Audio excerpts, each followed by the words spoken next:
Se ha votado, tiene media sanción, la ley base, pero fundamentalmente es algo que es trascendental para los argentinos, tiene que ver con el tema del trabajo, porque se ha votado también con media sanción la reforma laboral que ha generado distintas miradas sobre fundamentalmente los derechos de los trabajadores. Un especialista del mercado laboral, Matías Guidini, está en contacto con nosotros. Hola Matías, ¿cómo te va? Muy buenos días. Buen día, ¿cómo están? Bien, bueno, que hacía falta una reforma, una actualización, digo por la cuestión semántica que por ahí a muchos les asusta, creo que estaba en un común acuerdo. Ahora, ¿cómo se puede modificar? ¿Cómo se puede reformar? Por ahí es el punto. Lo primero que dicen es una reforma hecha a medida de los empresarios. ¿Es tan así, Matías?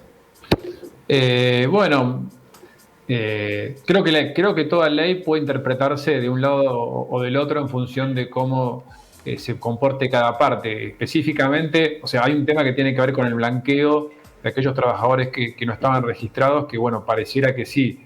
Los únicos que tienen beneficios son los empleadores, porque bueno, se le condonan todas las multas y demás, pero por otro lado uno podría pensar, el trabajador que está en negro ahora pasa a estar en blanco, digamos, está digamos, registrado de manera oficial.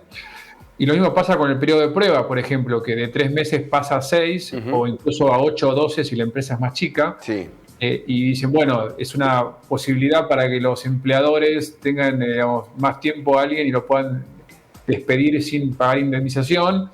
Y por otro lado uno podría pensar, bueno, pero es la posibilidad de que más trabajadores ingresen al mercado del trabajo en aquellos empleadores que tienen dudas porque no saben cuál va a ser la situación económica. Entonces, a mí en particular me parece que no hay una clara ventaja hacia un lado o al otro, sino que busca, como dijiste vos, empezar a cambiar un mercado de trabajo.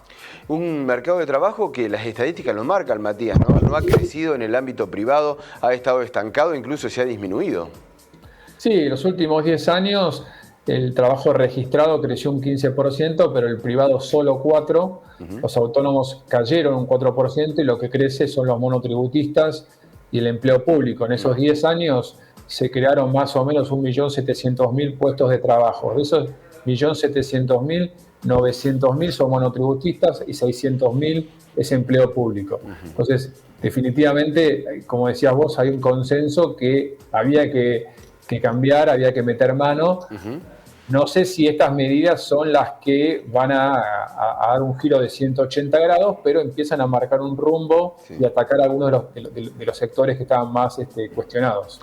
Algunos de los puntos más conflictivos o más polémicos tenía que ver con la indemnización. Nada tiene que ver esta reforma laboral con la presentada en los primeros pasos del gobierno de Javier Milei. El tema de la indemnización, ¿es una pérdida de derecho? ¿Está en juego? ¿Qué lectura se puede hacer?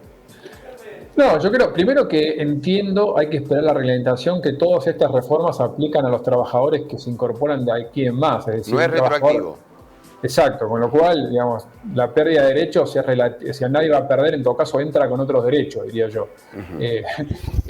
Respecto a la indemnización, a mí me parece que lo que ataca más fuerte es al temor que tenían los empleadores, y esto sobre todo en las pequeñas y medianas empresas, que en Argentina son por lo menos el 70% del empleo, es decir, bueno, tomo a alguien, no sé si tomarlo por la contingencia que estoy generando. Entonces, ahí se crea el fondo del cese, que es una copia de lo que era en la UOCRA, y después técnicamente se disminuyen algunas multas que había en el cálculo de la indemnización, y eso genera mayor previsibilidad para el empleador en caso que tenga que despedir a alguien, a un trabajador sin causa, ¿no?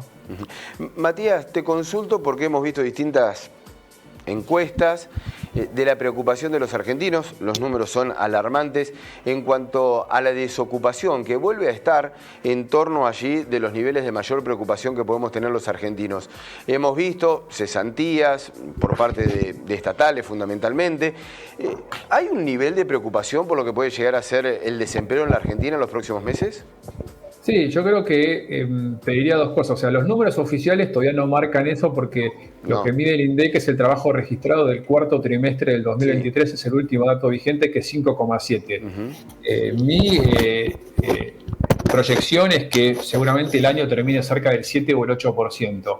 Yo creo que lo que se está empezando a ver es un cambio en la discusión del ajuste salarial, que la pregunta era, bueno, ¿cuánto y en qué mes?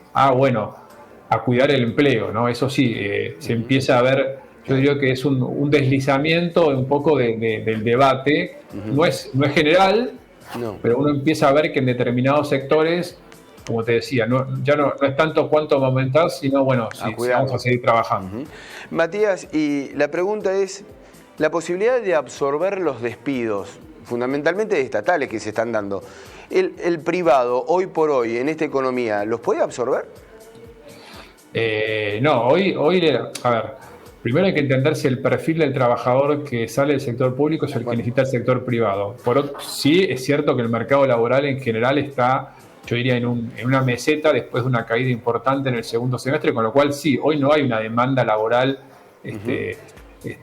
furiosa donde la gente se puede incorporar. Hay algunos sectores que están un poco más activos, como la agroindustria, la minería, algo de la energía, el petróleo, pero es un mercado más recesivo y que está más duro para aquel que por eso te decía que hoy hay un cuidado y un interés por tratar de conservar el empleo, porque después el partido está difícil.